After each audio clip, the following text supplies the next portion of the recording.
Assalamualaikum warahmatullahi wabarakatuh. Selamat pagi anak-anakku. Kita berjumpa kembali dengan Bu Umi, ya anak-anak kelas 12 akuntansi untuk mapel akuntansi keuangan dan lembaga. Untuk pertemuan kali ini kita melanjutkan pertemuan yang kemarin, pendapatan desa. Pengertian pendapatan desa adalah semua penerimaan uang melalui rekening kas desa yang merupakan hak desa dalam 1 tahun anggaran yang tidak perlu dibayar kembali oleh desa, di mana untuk pendapatan desa ini dikelompokkan menjadi 3 kelompok. Yang pertama, pendapatan asli desa atau PAD. Yang kedua, transfer. Yang ketiga, pendapatan lain-lain. Untuk pendapatan asli desa PAD sudah kita bahas pada pertemuan yang kemarin.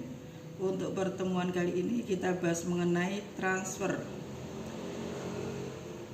Transfer ya di sini ya, untuk pendapatan yang dalam kelompok pendapatan transfer, yang pertama dana desa, yang kedua alokasi dana desa, yang ketiga bagi hasil pajak dan retribusi, dan yang keempat bantuan keuangan provinsi atau kabupaten atau ya pemerintah kota. Untuk yang keempat ini ya nanti kelompok belanja desa, di mana dana desa adalah dana yang bersumber dari anggaran pendapatan dan belanja negara atau APBN yang diperuntukkan bagi desa yang ditransfer melalui melalui APBD kabupaten atau kota dan digunakan untuk membiayai penyelenggaraan pemerintahan, pelaksanaan pembangunan, pembinaan kemasyarakatan, dan pemberdayaan masyarakat. Jadi dana desa ini merupakan dana yang diperoleh ya, yang dikucurkan dari pemerintah pusat. Peruntukannya sudah saya sebutkan tadi, termasuk pemberdayaan masyarakat itu. Untuk besaran alokasi anggaran yang diperuntukkannya langsung ke desa ya ditentukan 10% dari dan di luar dana transfer daerah. Yang kedua, alokasi dana desa atau ADD. Alokasi dana desa merupakan bagian dari dana perimbangan yang diterima pemerintah daerah, kabupaten atau kota paling sedikit 10% setelah dikurangi dana alokasi khusus atau DAK,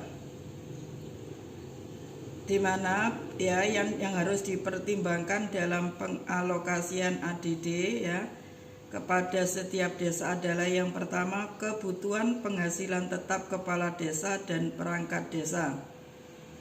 Yang kedua, jumlah penduduk desa, angka kemiskinan desa, luas wilayah, dan tingkat kesulitan geografis desa.